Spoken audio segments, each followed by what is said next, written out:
Der skete det fantastiske, at maleren har ringet. Så nu kører vi ned og henter alle tingene dernede fra. Vi spørger Ken, om han vil med. Hvad så, Ken? Jeg vidste, du havde travlt.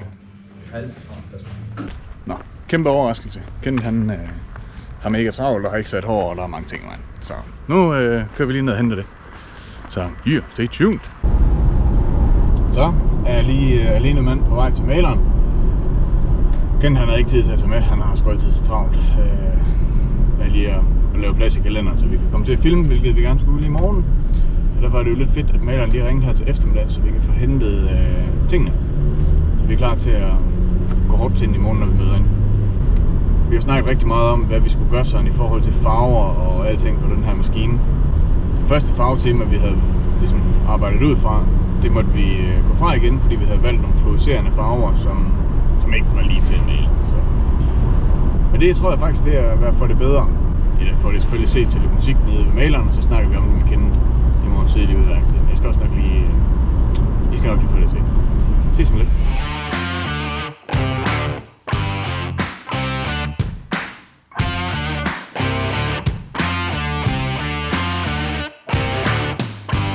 Der er vi her. Det er spændende at se, hvad han har fået tryllet frem til os. Jeg glæder mig helt vildt meget til at se det. Goddag. Hallo.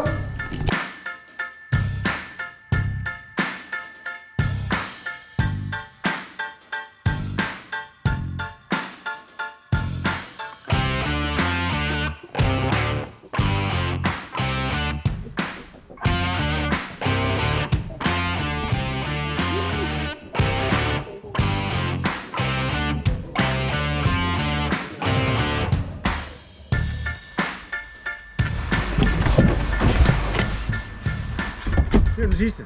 Så er det bare hjem og i gang. Så er det bare hjem og samle. Det Det er godt, tak for nu. Hej. Snyde lidt her. Jeg fandt lige en kuglespejder. Mega god.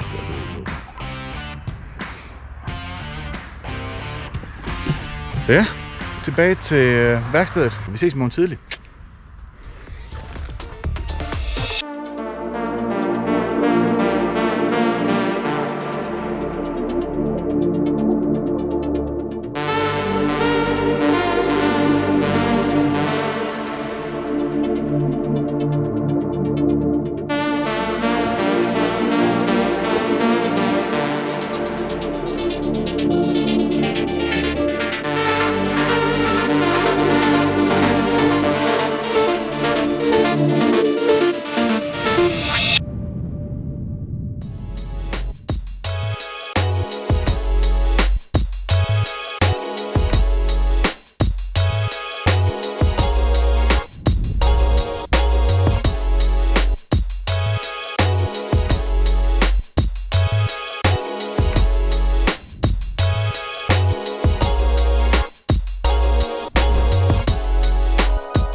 Så Kenneth. Så fik du hentet vores ting med maleren, hva'? Ja. Det er ellers blevet rigtig flot, det her. Den fede blå farve. Ja, jeg er helt enig. Det er virkelig flot. Det synes jeg. Det er jo sådan en Subaru-blå. Det er i hvert fald taget fra en Subaru. Ja, det er flot. Så en eller anden gammel rallybil, der har kørt på den.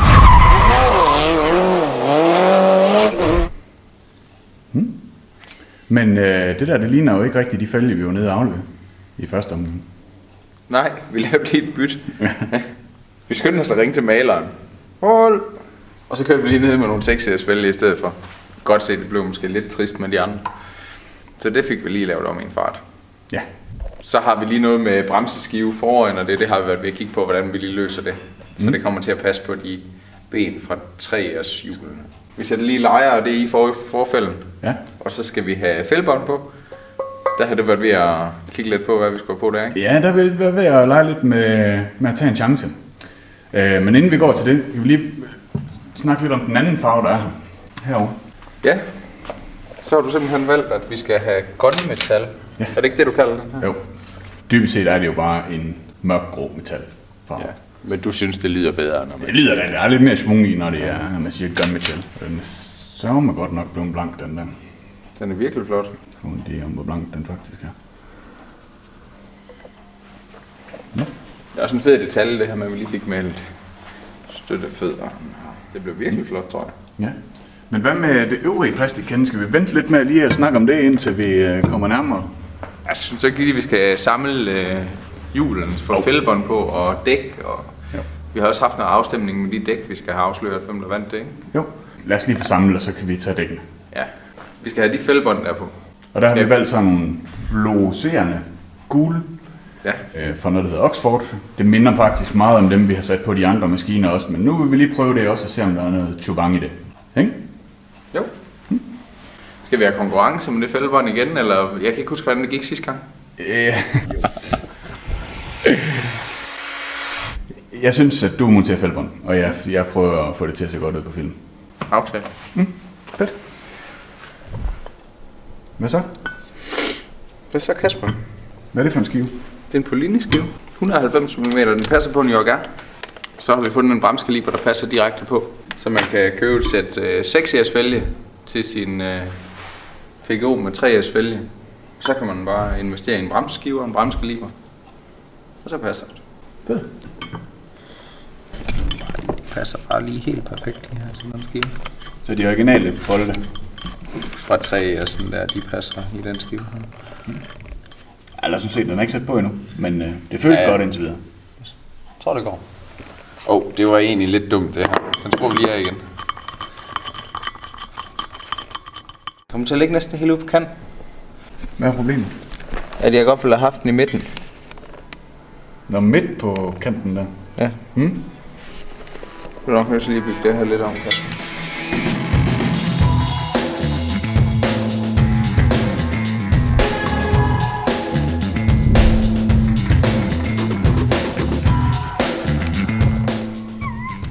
Det blev sindssygt, det her, det gør. Det blev mega sindssygt.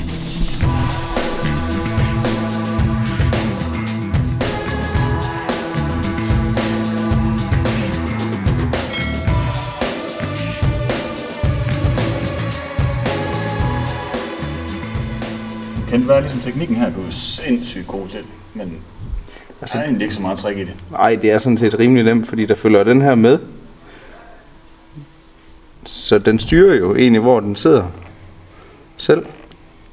Så har jeg lavet lidt om på den, for at få den til at gå lidt længere ind. Det er svært. Det er jo en universal ting. Så det har lidt med bredden på fælgen at gøre. Hernede. Og jeg synes, den kom for langt herud, så jeg har bare skåret den kant af, der var på, og så sat en på, der lige er lidt længere, sådan at fældebåndet kommer til at køre lidt længere ind. Så nu kommer man til at lægge sådan? Næsten på midten. Ja. Det, der er vigtigst, det er vel egentlig, at den bliver holdt fast, og at fælden bliver holdt fast, og man sådan kan tage det ud i et hug. Ja, man skal helst prøve at få lagt tingene, sådan man kan køre sådan rimelig. Helt sikkert, der er nogen, der er bedre til det, end jeg er. Men sådan er det jo meldt. Ja. Det her, det kan man sagtens stå og gøre derhjemme. I garagen. Hjemme sig selv.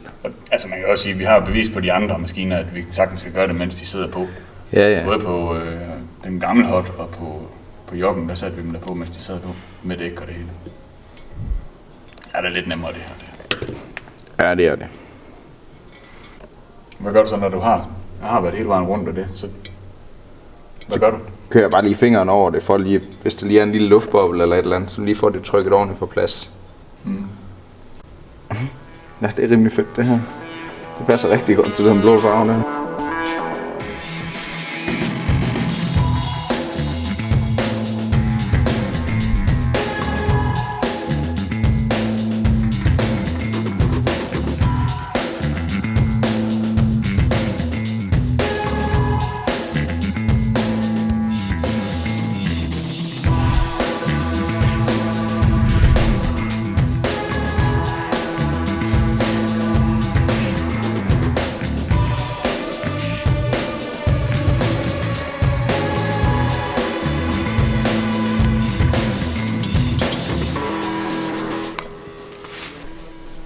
så mekaniker. Er du tilfreds? Ja, det er jeg. Jeg synes, det er flot. Nu skal vi så til bare have nogle ventiler og bremseskiver og noget. Og vi kan lige sætte dækken på, før vi sætter bremseskiven på. Okay. Det bringer os jo til, Kenneth. Vi havde en afstemning sidste gang omkring, hvilke dæk der skulle på. Og der var Heidenau K80 SR og Michelin Bobber og Michelin Power Pure. Og det var Power Pure, der vandt en kæmpe jordskredssejr i afstemningen, vi havde lavet inde på Skoderforum. Så dem har vi lige herovre.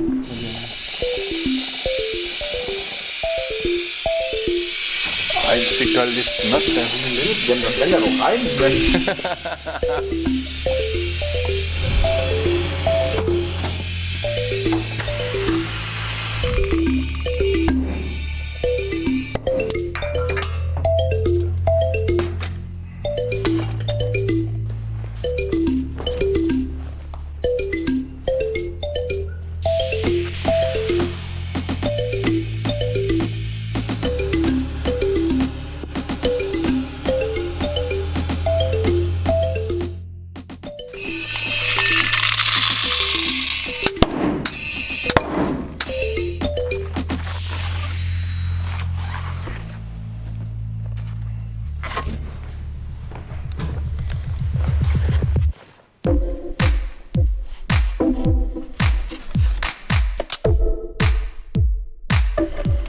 Men grunden til, at du lægger skiver på når der skal lakere dele, det er for ligesom at fordele trykket lidt. For at skruen ikke drejer rundt ned på malingen, men gør det ned på skiven. Ja, så er det fri for lige at flosse malingen. Eller, vi har i hvert fald en chance for ikke at gøre det. Skru du... Det skal lige på.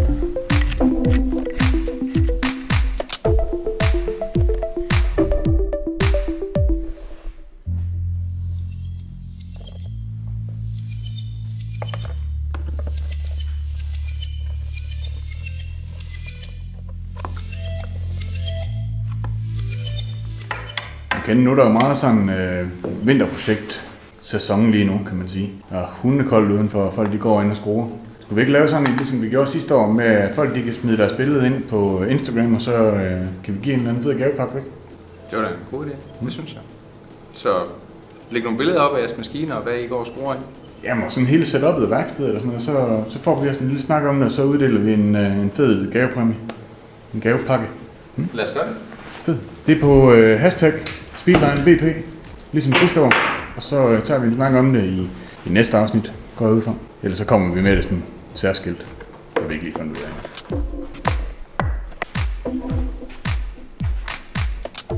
Det er pænt, hva'? Det ser godt ud med det fælde på den her.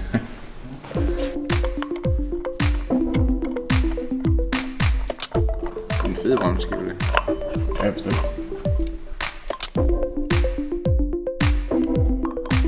Alt det ser så småt ud i din hand, kan jeg. Ja, det er godt. Nej.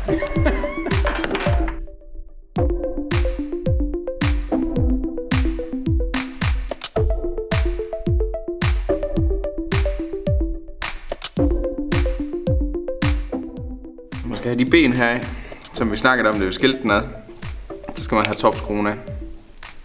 Og den skal sådan ligesom presses ned for at ramme gevindet, og så drejer man lige rundt, til den fanger den.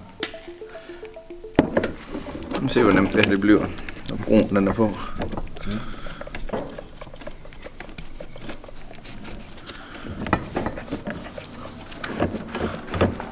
Så lægger vi bare noget musik på, så det ser ud som at det bare gør. Nej, det gik rimelig nemt med den første her.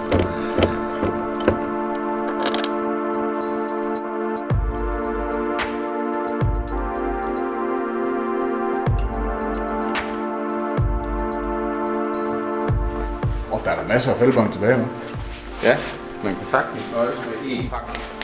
Hvis man ikke får det ødelagt, så man nødt til at pille af igen, så er det rigeligt til 2 12-tommer fælge i hvert fald. Mm.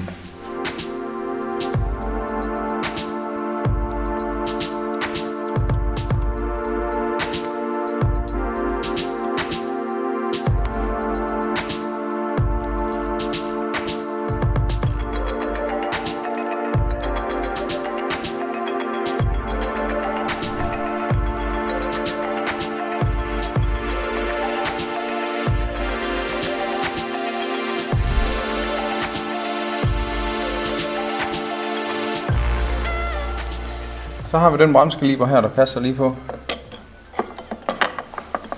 Kasper han smider lige et varenummer nede i bunden af videoen. Så er det bare fat i et sæt 6S fælge, og så købe sådan en bremseskive og en bremsekaliber. Så passer det bare lige på. Og bremseskiven den er 190 mm. Vi har en vel også i en på linje. Jo. Den bruger her, det er jo selvfølgelig Politis. Det bliver super godt. Bremselangen, den er vi så nødt til lige at vente lidt med. Den kommer næste gang, tror jeg. Ja, den skal vi lige vente på, den kommer hjem. Ja.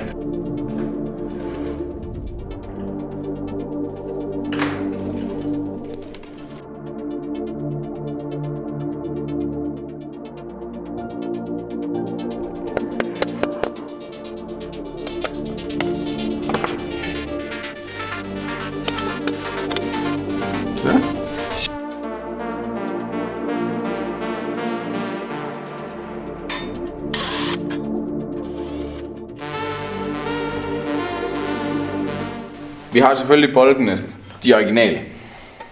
Så har vi et sæt, man kan købe på hjemmesiden, hvor det er sort bolte, men vi vil gerne have blank bolte i.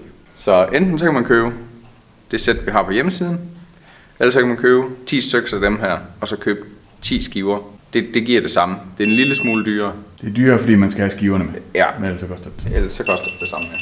Og vi vil godt have blanke bolte i, fordi at vi har blanke ventilhætter. Så kommer det også til at gå lidt op i en højere enhed, når vi får skjoldset sat på. Men det trækker vi lige spændingen lidt på. Ikke også? Det er det, vi gør. Det ser godt ud, hva' Kasper? Ja, nice.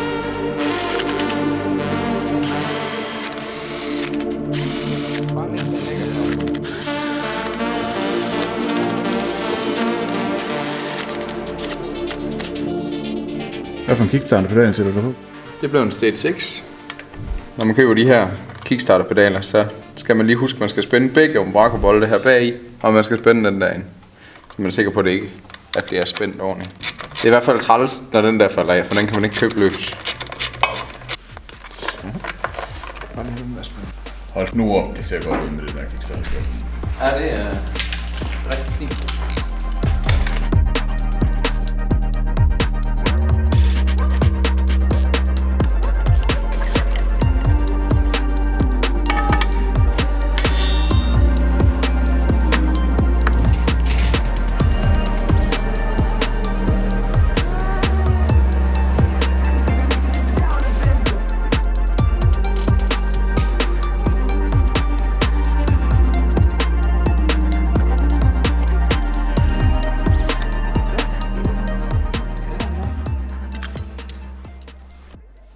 Det blev da halvt godt.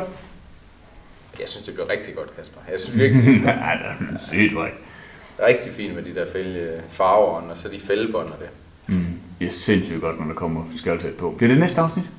Så jeg tror måske når vi det næste afsnit, men ellers afsnittet efter. Det, næste eller næste igen. Der er lige lidt med noget lys eller noget, vi skal hænge på. Ja, vi skal lige have det til at passe sammen med, som vi får den samlet. Ja. Og vi fik sat de dæk på.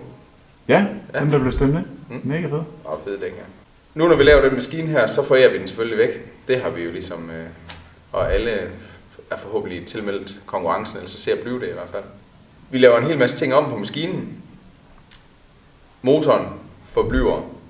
Vi rører slet ikke ved motoren på den. Men vi laver nogle ting om på maskinen med lygter og lys og sådan noget, for at gøre den fed, og for at det ser godt ud. Og den person, der vinder maskinen, får selvfølgelig alle de originale lygter og skærme og så videre med. Og så kan han selv vurdere, eller hende selv vurdere, om de vil lave det om. Til næste gang, skal vi så ikke stemme om et eller andet, Kasper? Jo, men inden vi kommer til afstemningen, så har vi jo snakket om det der Instagram. Ja, det tror jeg egentlig, at vi havde snakket lidt om. Det har vi faktisk ikke fået snakket om. Jeg synes godt lidt, vi kan fremhæve den igen her til sidst. Ligesom sidst vinterprojekt, lavede vi en, hvad kalder man det? Ja, vi lavede en Instagram-konkurrence. Nu gør vi det igen med en giveaway i giveawayen. Og forærer en gavepakke væk. Blandt andet med en flot hoodie, som Kenneth selv har haft på. Nej, det har han ikke, men det er sådan en, han sidder i nu. Og lidt andet grej. Vi ved ikke helt præcis, hvad det bliver endnu, men det bliver en fed pakke. Med Kasper finder ud af, hvad der skal i. Men det, de skal gøre for at være med, det er vel at uploade billeder af deres egen vinterprojekt, og måske deres værksted, og sådan lidt, hvad de selv går og roder med. Ja, hvis man kan lave et billede af, at ens vinterprojekt står inde i værkstedet, og få det sat op på en fed måde, så upload til Instagram, smid hashtagget på, SpeedlineVP, Så kigger vi på det, og så udnævner vi en vinder i sådan en slags mellemafsnit, tror jeg, det bliver. Jeg siger afstemning. Skal vi stemme om noget?